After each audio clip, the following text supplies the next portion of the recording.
আজি মই বনাবলৈ লৈছোঁ দক্ষিণ ভাৰতৰ জনপ্ৰিয় খাদ্য ইডলি আৰু লগতে চাটনি। আহকচোন ভিডিঅ'টো আৰম্ভ কৰোঁ।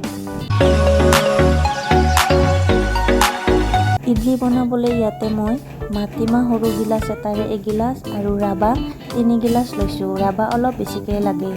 এইখিনি ইডলি বনোৱাৰ আগদিনাই 5 ঘণ্টামান সময় চুজি আৰু মাটিমাহখিনি তিয়াই থ'ব লাগিব। 5 ঘণ্টামান সময় তিয়াই থোৱাৰ পিছত মাটিমাহখিনি পেষ্ট কৰিব লাগিব। অলপ পানী দি একেবাৰে মিহিকৈ পেষ্ট কৰি ইডলি ৰাবাখিনিও ভালদৰে হাতেৰে চেপি পানী নোহোৱাকৈ সেই মাটিমাহৰ পেষ্টৰ লগত মিলাই দিব লাগিব ভালদৰে, ইয়াতে মই দেখুওৱাৰ দৰে এনেকৈ। আৰু এইখিনি পেষ্ট আগদিনাই বনাই থ'ব লাগিব।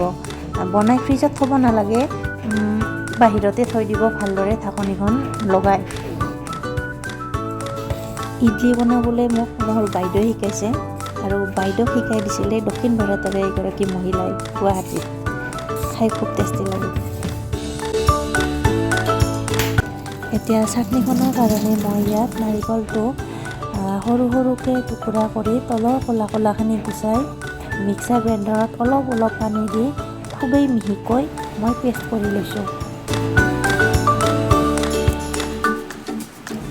নাৰিকলখিনিৰ দৰেয়ে বুটৰ দালিখিনিও অলপকৈ পানী দি মই ভালদৰে মিহিকৈ পেষ্ট কৰি লৈছোঁ।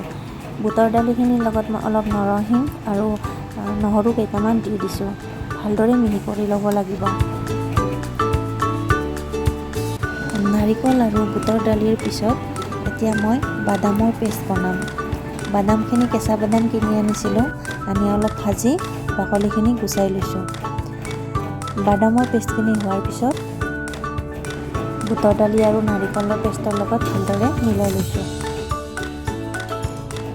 এতিয়া মই ইডলিকেইটা বনাবলৈ ল'ম। কালি বনাই থোৱা পেষ্টখিনি অলপ ভালদৰে লৰাই দিছোঁ। দি তাত অলপমান মই নিমখ দিছোঁ। বাকী একো দিব নালাগে, তাত নিমখ দিলেই হ'ব। নিমখখিনি দি ভালদৰে লৰাই দিছোঁ। আৰু মোৰ ইডলি ষ্টেণ্ডটোত এটাকৈ ভালদৰে দি গৈছোঁ। আজি মই ফাৰ্ষ্ট ইডলি বনাবলৈ লৈছোঁ। কেনে হয় নাজানো, আপোনালোকে মোক কমেণ্ট কৰি জনাব মই প্ৰথম বনোৱা ইডলি কেনে হৈছে।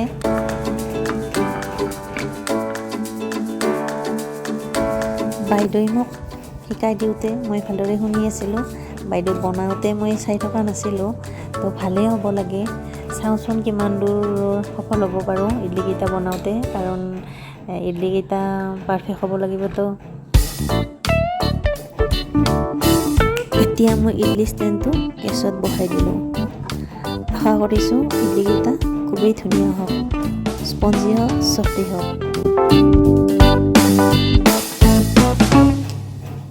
এতিয়া চাটনিখিনিৰ কাৰণে কেৰাহী এখনত তেল অলপ গৰম কৰি তাত মই নৰসিংহৰ পাত কেইটামান দি দিছোঁ। এইফালে মই ইডলিকেইটা চাওঁ লাগি আছে, কেনেকুৱা হৈছে। হ'বই আৰু বেছি সময় নাই। কেৰাহীখনত মই নৰসিংহৰ পাতকেইটা আৰু 2টা কেঁচা জলকীয়া দি ভালদৰে অলপ ক'লা হোৱাকৈ ভাজি লৈছোঁ। ভাজি লৈ মই বাউলটোত থকা চাটনিখিনি গৰম তেলখিনি দি দিছোঁ। গৰম তেলখিনি দি ভালদৰে লৰাই দিলে চাটনিখিনি খাবলৈ ৰেডি হৈ গ'ল। ইডলিকেইটা গেছৰ পৰা নমাব পৰা হৈয়ে গ'ল।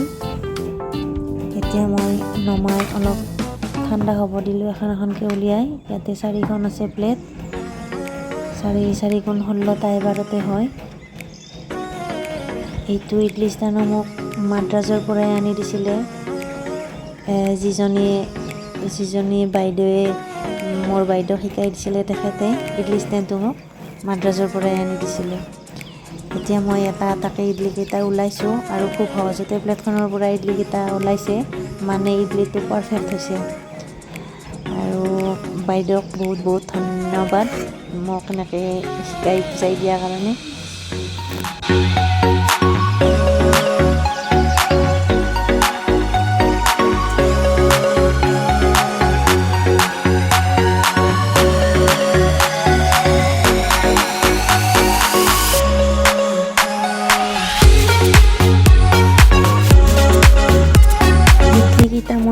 অকণমান ওচৰৰ পৰা আপোনালোকক দেখাই দিছোঁ, চাওক ধুনীয়া হৈছে, চফ্টি একেবাৰে স্পঞ্জি।